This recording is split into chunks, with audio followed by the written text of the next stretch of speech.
Number 10. Andrew Jackson was the first president from the Democratic Party. He was only the 7th president. By comparison, the Republicans had their first president with 16th President Abraham Lincoln 32 years later.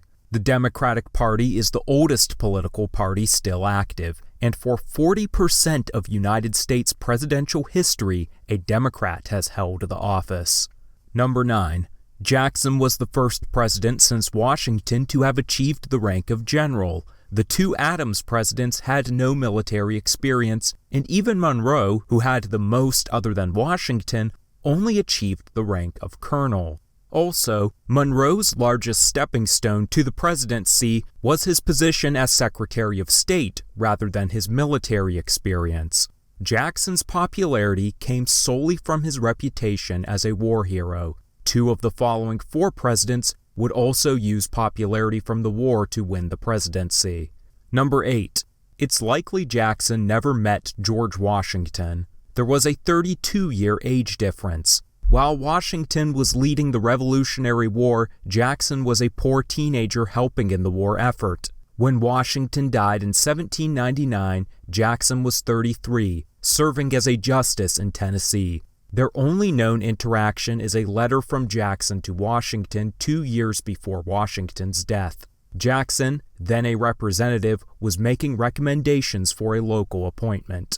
Number 7. Jackson was one of the slimmest presidents. He stood at 6'1" and weighed around 145 pounds. George Washington, who was about the same height, is estimated to have weighed 175, and Barack Obama, also about the same height, 180. During his presidency, Jackson was described as, quote, extremely tall and thin, with a slight stoop, betokening more weakness than naturally belongs to his years. While always skinny, Jackson had a stronger appearance in his younger days, but a life of stress, disease, and injury prematurely aged him. Number 6. The ideal of a man being born into poverty and ascending to the presidency began with Andrew Jackson. Prior to him, all presidents came from some degree of wealth. Jackson hardly even had stability, as his father died months before his birth, and by the time he was a teenager, the rest of his immediate family were dead.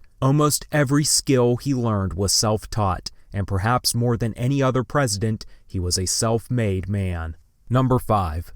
Though Jackson was a Southern Democrat, he was never a secessionist in any regard. In the spirit of Thomas Jefferson, he valued states' rights, but valued keeping the Union together even if it meant using military force. Jackson died 16 years before the Civil War, but most historians agree he would have never supported the Confederacy. Number 4. Jackson is the favorite president of Donald Trump, the 45th president.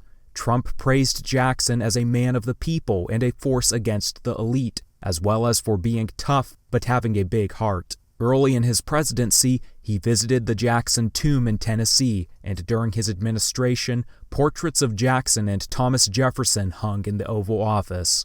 Number 3.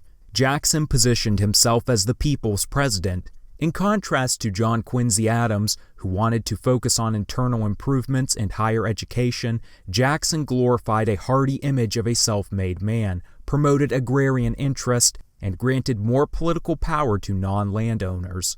There was perhaps no greater contrast in presidential candidates. Adams, the cerebral diplomat and son of a president, and Jackson, the rambunctious soldier who rose from nothing. Number 2. Andrew Jackson served out 2 presidential terms. This wasn't unusual, as previously only 2 of 6 presidents hadn't.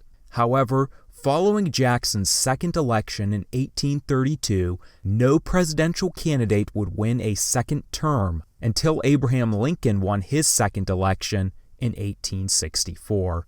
That's 8 presidents between Jackson and Lincoln who were either single or partial term presidents. Number 1. Jackson was the 3rd president to be a Freemason. The 2 previous presidents being Washington and Monroe, who were curiously also known for their military service. Jackson's acolyte James K. Polk was also a Freemason. Despite Jackson's assertion that he was a president of the common man, his Freemason status actually gave way to claims he was part of an elitist society and gave rise to the short-lived anti-Masonic Party. If you enjoyed this video, consider subscribing and donating on Patreon. Donations from $2 to $15 a month help towards more frequent uploads. Patreon link in the description below.